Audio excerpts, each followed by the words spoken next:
आकर पाथर जोड़ के और मस्जिद दीनी बनाई, कांचड़ी मुल्ला बांग दे क्या बहरा हुआ खुदा।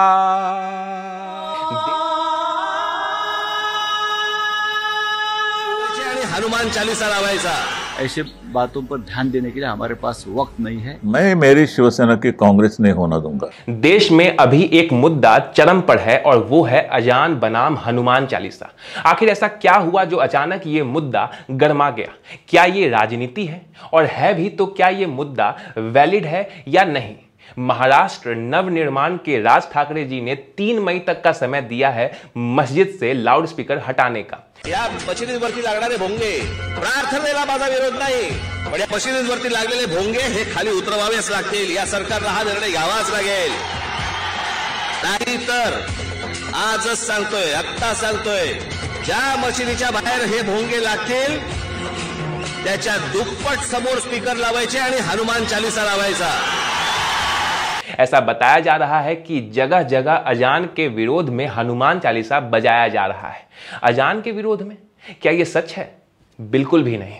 हिंदू अजान के बिल्कुल भी विरोध में नहीं है और सभी धर्म की उसी प्रकार इज्जत करता है जैसे खुद की। आप अजान 5 मर्तबा नहीं 10 मर्तबा पढ़ें, किसी को दिक्कत नहीं है। मामला है तो इसे टेरर बनाने का।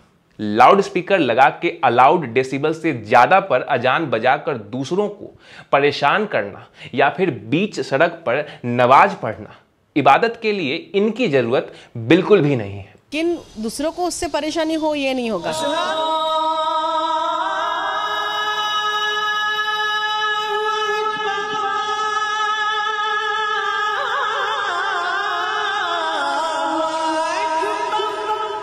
फ्री मुंबई इसको करना चाहिए। आजान सब लोग करें, पूरा मुस्लिम समाज करे, लेकिन अपने मस्जिदों के अंदर लाउड स्पीकर पे नहीं करें। बिना लाउड स्पीकर के भी नमाज पढ़ सकते हैं, तो ऐसा पढ़ना चाहिए। और बाकी प्रतिद्वंदता में कोई काम नहीं होना चाहिए। आप पूजा पाठ के लिए सब कुछ छूट है। लाउड स्पीकर तो 20वीं सदी की देन है। क्या इससे पहले ऐसा होता था? बिल्कुल भी नहीं। मस्जिद बने ही हैं इबादत के लिए, पर इस तरह के कृत्य किसी एजेंडा के तहत होता मालूम पड़ता है। इसका विरोध काफी समय से शांतिपूर्ण तरीके से होता आ रहा है, पर आपकी तकलीफ है तो आप जानो वाला ये रवैया हिंदुओं के सर के ऊपर से पानी ले जा चुका है। अब मामला सीधा है कि सबको बराबर हक मिलेगा। अजान लाउड स्पीकर पर बजा तो फिर हनुमान चालीसा भी होगा। देखिए, हनुमान चालीसा की बात नहीं है, लेकिन ये मैं ज़रूर कहूँगी कि जैसे मैं भी दुनिया में कई जगह पे मैं ट्रैवल कर चुकी हूँ, और जैसे हमारे यहाँ पे मतलब मैं ऐसा नहीं कि मैं किसी रिलीजन के खिलाफ नहीं हूँ, लेकिन कोई चीज़ को ना अननेसेसरी बढ़ा चढ़ा के बढ़ावा दिया जाता है, तो उस बड़े बड़े आवाज़ों में लाउड स्पीकरों पे वो चलाया जाता है, तो फिर बैठे बिठाए ना फिर दूसरे लोगों को लगता है फिर हम अपना क्यों नहीं चलाएं। और जबकि मैं बताऊं आपको, मैं मिड ईस्टर्न कंट्रीज़ में भी जा चुकी हूँ, आपको ये कहीं नहीं सुनाई देता है। इट्स बैंड, वहाँ पे बैंड है।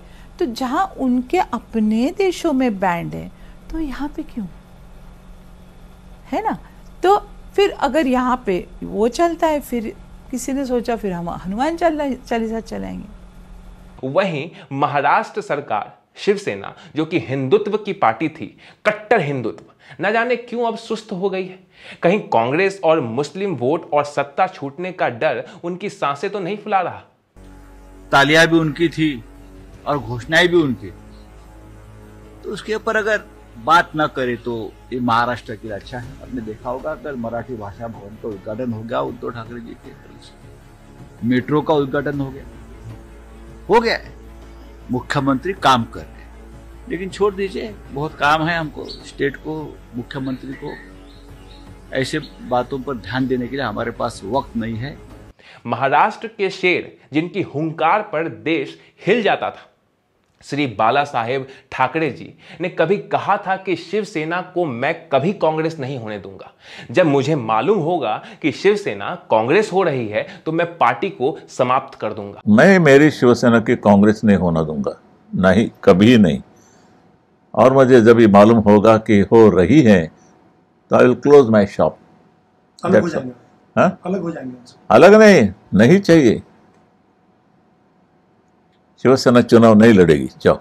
शरद पवार के लेवल पे कुछ बात नहीं होगी, मेरी तो नहीं होगी। चुनाव के दरमियान आप गालियां देते रहते एक दूसरे को और बाद में जब गठबंधन करते हैं, मानो कि हमारी होगी युति शरद पवार लेके और कोई चुनाव आ गया, मध्यावधि चुनाव, हम लोगों के सामने जाके क्या कहें कि अभी हमारे दोस्त, हमारे ये वो जिगर दोस्त शरद पवार जी, अरे कल तो गालियां दे रहे थे आप। आज जो मान सम्मान तुम्हें मिल रहा है शिवसेना के नाम पर मिल रहा है, हिंदुत्व के लिए मिल रहा है, भगवा झंडा के लिए मिल रहा है। इससे गद्दारी करना चाहते हैं या कोई हरामखोरी, मारामारी? नहीं, ये मैं नहीं, मेरे यहाँ लोकशाही नहीं है, लोकतंत्र नहीं है। करना है तो इस ढंग से करो, बस। Order is order. उन्होंने भी कांग्रेस का, मुस्लिम लीग का साथ जरूर दिया है, पर वो उनके द्वारा एक मौका दिया गया था, या फिर ये कहें कि एक एक्सपेरिमेंट था कि शायद ये लोग सही हो जाएंगे। पर फितरत बदलना इतना आसान भी नहीं है, इसलिए बाला साहेब जी ने अपना हाथ वापस खींच लिया। मैंने राज ठाकरे को कल एक वीडियो निकालकर कहा है कि राज, अजान से प्रॉब्लम है, आवाज़ आ रही है। आधे घंटे की जुमे की नमाज से प्रॉब्लम है, ट्रैफिक ब्लॉक हो रही है।